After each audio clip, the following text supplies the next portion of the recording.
Welcome to our channel. Today we how to use Pinterest to drive traffic to your freelance blog. Quick tutorial step by step clearly. To begin, create a Pinterest business account if you don't already have one. This will provide you with access to analytics and other marketing tools. Next, optimize your profile by adding a clear profile picture and a keyword-rich bio. Include links to your freelance blog to drive traffic directly from your profile. Now, create boards that are relevant to your blog's niche. This will help you attract a targeted audience and organize your content effectively. Next, design eye-catching pins that highlight your blog posts. Use bright colors, readable fonts, and compelling images to grab attention. Be sure to include text overlays on your pins for clarity. When uploading pins, fill out the description with relevant keywords. This will improve the chances of your pins appearing in search results. Add a link to your blog post in the pin's destination URL field. It's essential that this link goes directly to your content for easy access.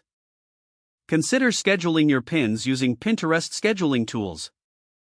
This helps maintain a consistent presence on the platform without manual posting. Engage with other users by repinning and commenting on relevant content. This interaction can increase your visibility and attract potential followers. Finally, monitor your Pinterest analytics regularly. This will help you understand which pins perform best and refine your strategy. Adjust your approach based on the data you collect to maximize traffic to your blog.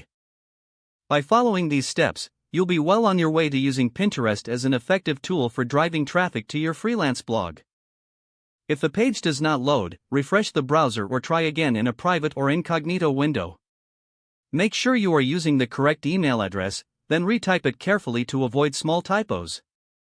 If your password is not accepted, use the reset option and create a new strong password you can remember.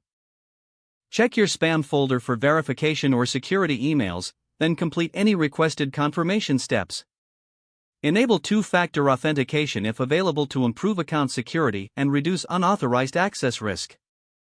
After signing in, review your profile details so your contact information and settings are accurate and current. If you see an error message, note it down and try again after restarting your device and internet connection. Don't forget to like this video and subscribe to our channel for more step-by-step tech guides.